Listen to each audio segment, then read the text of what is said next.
guys, amazing job on this film. I loved Raya, the Last Dragon. It is so much fun. It's so great. Now, I know this film's been in development for a long time, over about 6 years now. Now, the question I have is, why was the Southeast Asia regional, the area there, the inspiration for the story of Raya, the Last Dragon?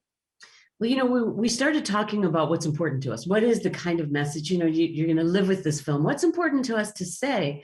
And we thought a lot about the sense that you get that our differences are being used, as a device, as a divisive thing rather than to come together. And it's the most important thing there is to say is, people, we have to get ourselves together with who we are, because we're greater as a whole, as a community. And we had these 5 lands in this fantasy world arranged around this dragon river, and the dragon was the Asian dragon for us, the dragon who is connected to water and life and harmony. And we went on a first research trip to some countries in Southeast Asia, and we're talking about 11 countries, multiple cultures and ethnicities and religions, and this incredible multiplicity of cultures. And yet everywhere we went, we were struck by the sense of community that we found.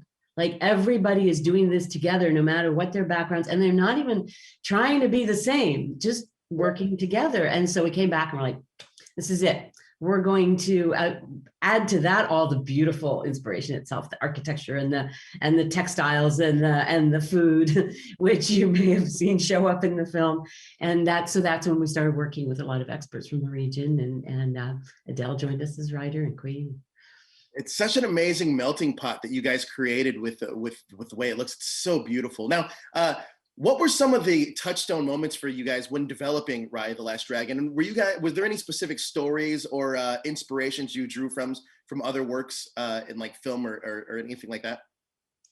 No, Kumandra and the story we're telling with Raya is entirely original. So even though Southeast Asia has this amazing tradition of like strong female warriors and strong female leaders, there wasn't one specific myth or person that we were using as core inspiration.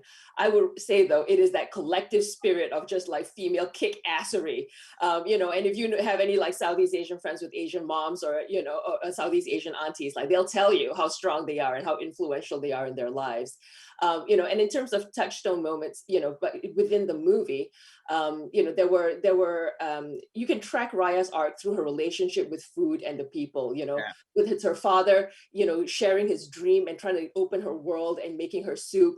When you see her as an adult, she's like broken and disillusioned, and she's just chewing on her jerky because she doesn't trust anybody. And then she meets all these people who she thinks are the enemy, but the dragon inspires her to sort of open her heart in that way and just keep trying. And then she manages to share a meal with them. That food element, which again, visually amazing, very true to culture, and is also this metaphor for this arc of trust and distrust and togetherness.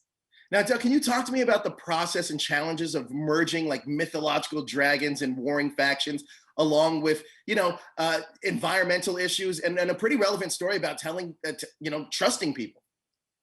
Oh yeah, as you said, it was difficult, and these movies take a long time to make. We had 8 screenings that you put up and you take down to see what's working and what's not.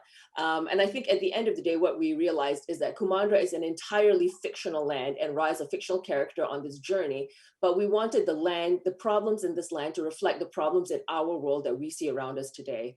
And that for Raya, what she is facing is what we face, and her solution is also, a very realistic solution grounded in like authenticity. So, we know what it's like to live in a divided land, and how hard it is to pull people together. And so, with her effort, she thinks it's going to be about awakening the one mystical, powerful dragon that's going to solve all the world's problems, and finds out that, the dragon is not going to do all that for her. It's quirky, it's offbeat, but the dragon has a deeper wisdom. And that's the metaphor of like finding the best in us. And also that this act of trust, this act of unity, it's not easy. You're going to get your heart broken. You're going to lose everything near and dear to you. You're going to get beat down again and again. And still, Raya is the hero because she's the one who gets up and says, even in this moment when I have no reason to trust this other person, I'm going to show myself as trustworthy, and I'm going to reach out because I hope you understand the only way we're going to get through this world is together.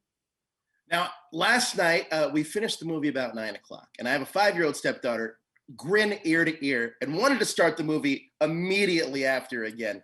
Yeah. Now, one thing that immediately stood out to me, which I thought was so cool, the protagonist and antagonist are strong female characters. Can you talk to me about the significance of that? And was that something that was planned from the beginning of Ride the Last Dragon?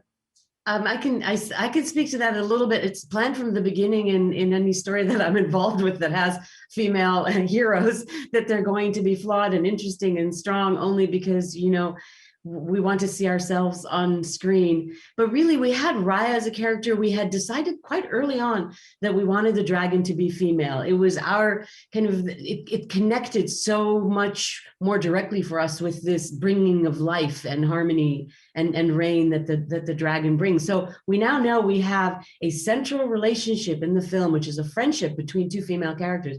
This should not be radical, but on the global screen it is. And then the character of Namari and her power, and how she and Raya are a reflection of each other, you know, that kind of love-hate thing that they have between them. And I think this takes me back also to one thing I wanted to say about your earlier question about other movie touchstones. Sure. Is that Adele and I would talk about this. There aren't really any for us to use. There's so few times when these kind of like interesting female relationships are explored on screen. So we didn't set out to do that, but the characters became themselves and demanded what they demanded. Amazing. Now, so much of Raya was constructed during the pandemic with self-isolation. Can you talk to me about that process and maybe what you learned from that process that you're going to take on other projects? You know, we entered we entered lockdown right as we started ramping up in production, and literally, if you would have asked me before that happened, can we make a movie like this? I would have told you absolutely not. You're nuts. And we did. And there were technological issues, but they were solved pretty quickly. There were some social issues that we had to deal with ourselves because we like to be together in a room, build on each other's ideas. It feels more creative that way. We can, you know, we can grab a meal and have a chat and run into each other, and there's none of that on Zoom. But what I think there were some things that we did learn that we would like to take forward because of that. Part of it is we create a very structured day, very disciplined. We finished at a certain time. We had dinner with our families. We never do that in the last year of production. And that forced, but you have to do it. You can't work like this, you know, too many hours.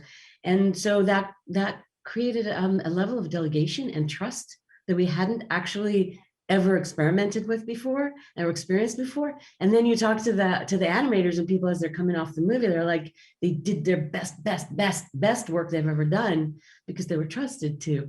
Sure. So that we want to take forward. Now, Kelly Marie Tran is amazing in this film. What did she bring to the role of Raya that really helped that character, you know, be fully fleshed out? That's a great question. You know, we had this idea of Raya in the beginning, and she really went through this tremendous evolution. I think right at the beginning, she was much more of like the lone warrior, kind of very, you know, grim, stoic, you know, embittered by this broken world. But, you know, it's intellectually a cool idea. But when you see that character on screen, you're just like, I'm not connecting with that character as much. And so much, you know, so we tried to shape it more. But truly, it was only when Kelly Marie Tran came into the recording booth and read the lines and really breathed life and warmth and, you know, tenderness into the character. One of the first scenes she read was that prayer that grown-up Raya does, you know, trying to summon the dragon because she wants to bring back her father. And, you know, when Kelly read it, she reached this really emotional, vulnerable point, and you could feel that love and you could feel that desperation, you know, and earnestness. And we're like, that. And, you know, the directors, these grown ass men were just like, you know, a puddle. And so we knew like that was something powerful that we wanted to lean into so much more, you know, and really Kelly Marie is the reason you have this wonderful, fully dimensional, flushed out, warm character that you can like feel and touch and feel is, you know, real. Well, look, you guys did an amazing job. And once this is all over, again, probably for the next 5 days, I'll be watching Raya the Last Dragon with family time. So thank you guys so much. I appreciate it. Thank you.